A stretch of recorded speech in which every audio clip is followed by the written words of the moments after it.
Sasa Mtume anasema chagua mwenye dini, fadhfar bidhati dini taribat yadak.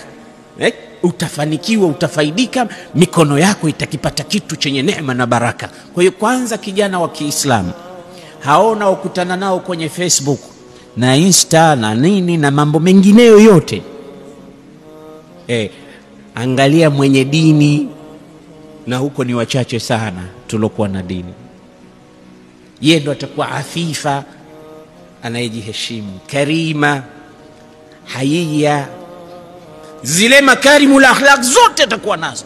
Ndio maana katika ile aya الرجال قوامون على النساء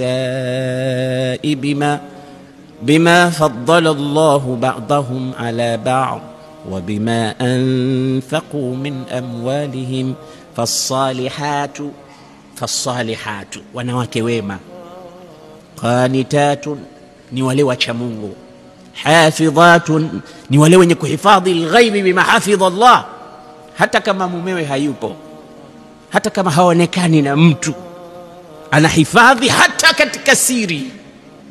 Ndio anawasifu bima hafidha Allah, ndio salihat. Zitafute salihat